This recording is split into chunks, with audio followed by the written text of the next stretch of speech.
So we're now 6 weeks through the 2018 NFL season, and each week we go by, you want to sit there and say to yourself that we're starting to figure things out and things are really starting to fall into place. And the reality is that parity runs amok in the NFL as much as it ever has.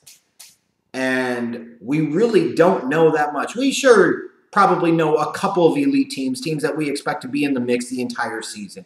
The Rams, the Patriots, even with their questionable defense, their bad defense, the Kansas City Chiefs based off of Mahomes and the strength of that high-powered offense. You look at some of these other teams, you feel like maybe Minnesota's starting to figure it out. You figure maybe Pittsburgh's going to start figuring it out. The Saints are there in the mix. Maybe the Ravens are better than we initially thought they could be. But realistically right now, we are almost halfway through the season, and so much of it still feels like a crapshoot. And it's exciting. It's intriguing. It really, really is. And it's funny where you hear college football defenders, when it comes to the 4-team playoffs, say, we don't need more teams, even though it disenfranchises a minimum of one of your Power 5 conference champions. And if a Notre Dame gets in the mix, or a mid-major school was able to get into the mix, or 2 schools from the same conference get in, you possibly disenfranchise 40% of your Power 5 conferences.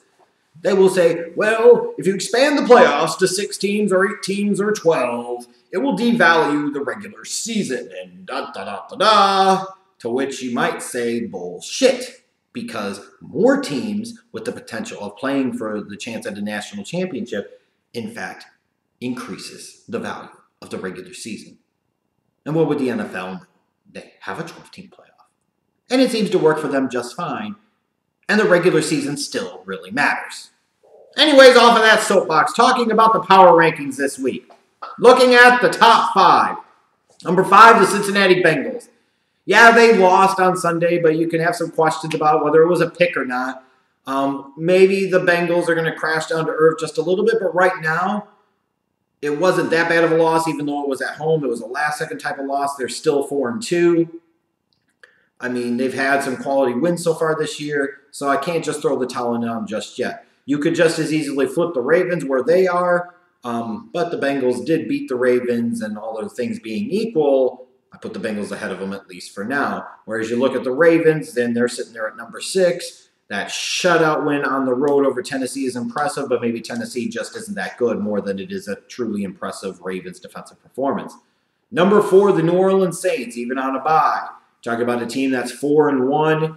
You've got Drew Brees coming off of that Monday night game where he set records. Yay! Most passing yards of all time. Great, outstanding thing, giving him the shine in the spotlight that he deserves. But all the while, that Saints offense is humming pretty nicely. They've gotten Ingram back, and all of a sudden their defense is starting to piece it together a little bit. This could be a really scary team as we go through the rest of the season. Number 3, the New England Patriots.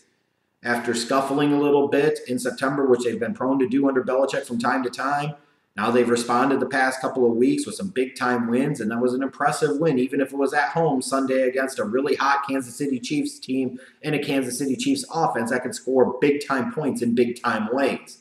Now all of a sudden you turn around and look, you're getting into the middle of October, there are the New England Patriots at 4-2, one of the top 2 seeds in the AFC playoff race if the playoffs started today. It's like some sense of normalcy got back into reality. Number 2, the Kansas City Chiefs. I know you could say, well, the Patriots beat them, and you just said Bengals and Ravens. Stop trying to hold me to things I actually said, you jerks. Stop it. It's fake news. Fake news. Fake news. I keep it up. I can be president someday. But the Chiefs, even with that loss, it took the Patriots until the last seconds of the game at home to beat them. I was really impressed with the Chiefs, offensively at least, in a loss. Their defense sucks. And their defense is going to be what holds them back if they can't figure it out. And I don't think they're going to figure it out because they just don't have the Jimmies and Joes to play better defense. But the Chiefs don't deserve too much of a penalty for going on the road in a tough place to play and almost beating the New England Patriots. I still think the number 1 team is now the Los Angeles Rams. I mean, they're the only undefeated left in the league. They take Kansas City spot at number 1. Wasn't the prettiest win on Sunday, but they weren't the best conditions. Todd Gurley, though, is still a monster. When you look at this Rams team, greatest show on turf, greatest show on surf, whatever the hell you want to call them. They've got a young franchise quarterback in Jared Goff, who could be especially deadly as a passer. in the pocket. You've got Todd Gurley, one of the beastiest running backs in the National Football League. You've got great weapons on the outside of Brandon Cooks and Cooper Kupp and Robert Woods. A better offensive line. You got some studs on defense, even though that defense can concern you a little bit. You've got to figure maybe they'll start to piece it together as the season goes along. This Ram team right now is kind of the favorites in the clubhouse. Still really early in the year, but right now they have to be number one on the power rankings. They have to be. In terms of the bottom 5, Buffalo Bills. Yeah. Nathan Peterman. Woo! Number 29, the Indianapolis Colts. I feel bad for him because you can see where the talent deficiencies are all over the place still, and the team gets down early. Luck tries to bring him back. It's like the Chuck Pagano era all over again in a lot of ways. When the talent gets better, this team is going to be a lot better, but they are 1-5, and they are one of the worst teams in the league, even though they try to be as competitive as they can be week in and week out. Number 30, the Arizona Cardinals. They're also 1-5, and yeah. At least you could say Josh Rosen is playing, which is probably what the hell he should have been doing from week number 1. So the only thing that really mattered about this year is finding out if Rosen could be the guy long term. You're still a long way from making that determination one way or another, but you were never going to make that determination having to waste away behind Suck Bradford on the bench. They lost on Sunday to the Vikings. They're a bad team, and we all know it. Number 31, the New York Giants.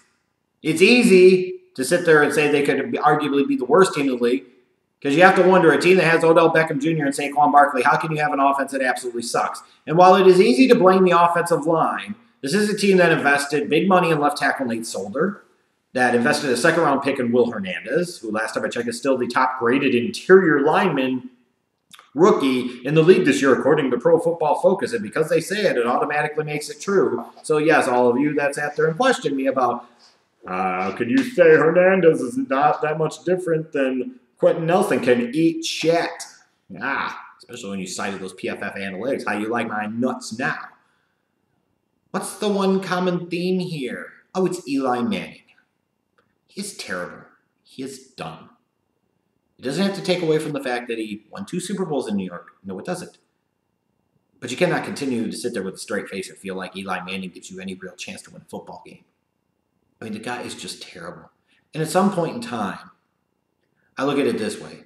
For the people that want to perhaps give him too much credit for winning 2 Super Bowls with the Giants, they seem to also be willing to give him far too little of the blame. You can't have it both ways, even though fans, and especially the sports media, tries to as much as possible with quarterbacks. You give them as much to all of the credit as possible when their team wins and almost none of the blame when their team loses, especially if they're a big-time marquee guy and you haven't set some type of narrative about how they choke or they can't win the big game or something. You don't have that narrative with Eli Manning because he's won 2 Super Bowls. So we sometimes pretend that he was a lot better than he really was, even at the peak of his career. And you look at him now, and I'm not sure who was worse, Peyton in 2015 or Eli in 2018. You can talk amongst yourselves and discuss that because they're both god-awful bad. And everybody can see it, and everybody knows it.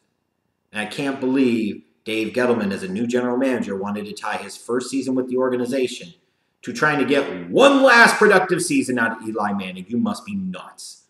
But the worst team in the National Football League, as bad as the Giants have been, and as bad as the Cardinals are, and as bad as the Colts are, and bad as the Bills are, you can even say as bad as the 49ers are, even though when they lost Jimmy G, they've still found ways to be competitive against the Packers and the 49ers and so forth. The Oakland Raiders are the worst team in the National Football League. What a joke, what a farce. John Gruden, it feels like, is literally trying to intentionally sabotage them. And he has no plan. How can you point to anything that he's doing right now and say there's a plan? There's no plan. He just don't know what the hell he's doing.